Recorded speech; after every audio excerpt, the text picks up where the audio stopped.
Hi everybody, I thought you might be interested in seeing how big our little puppies are. And they're growing so big.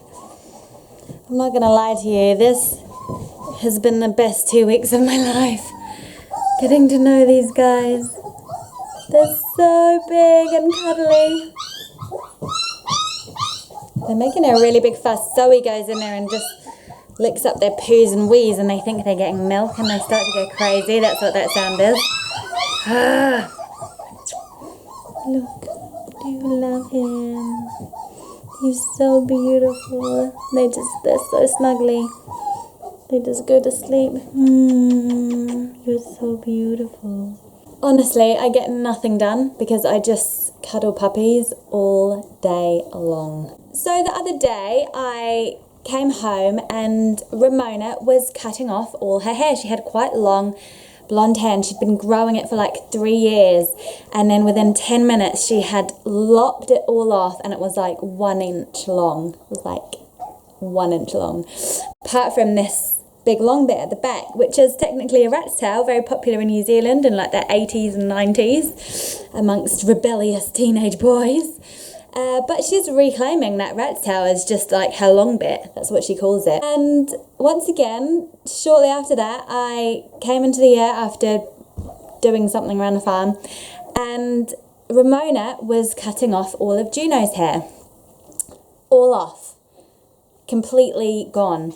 And they were so happy. They were dancing around, just so pleased with themselves. Now at that point, I could have got mad. I know that a lot of parents would have been really angry. In fact, when I was a little kid, me and my sister got in grave trouble because she cut off one of my pigtails, you know, chop.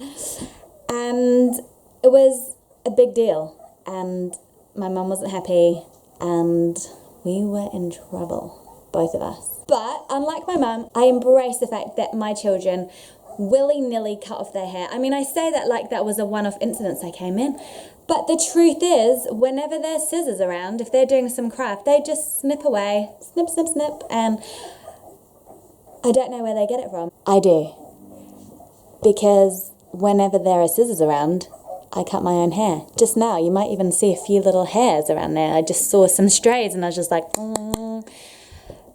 I tend to think the more excited I am about something, the shorter my fringe gets. I don't know why that is, but I just get excited and I cut my fringe off. Clearly they get it from me, so how can I blame them? But there is a bigger reason I am stoked, super thrilled to bits when my children cut their hair, and that is because when they do that, they are saying yes to body autonomy. It is them expressing the fact that they are fully autonomous human beings, and they're 3 and they're 6, and that is their human right to do whatever they want to their own bodies.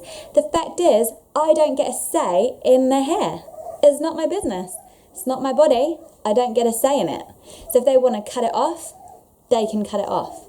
When our children cut their hair, there's an invitation for us to either come down heavily and act like they're one of our possessions and like we do have the right to a say, or there's an opportunity for us to just step back, watch it happen, and say to our children, it's your body, and I'm really glad that you've chosen to do something to your body that you want to do, because you're the boss of your body, my love. It's really important to me that my children learn early on that nobody can make them do or make them not do something to their bodies. It might be a small thing, your hair, it grows back, but the way we react as parents to our children when they cut their hair can actually send a really strong message. And the message I want my children to hear is that it's their body and only they get a say in what happens to their body. Not their mum, not a dodgy uncle, not ridiculous standards of beauty, not the patriarchy, not advertising, not a boyfriend in the future. Nobody can force them to do something to their body that they don't want to do. That's the message I want them to get loud and clear. So my children cut their own hair and I celebrate because they are learning a life lesson about consent.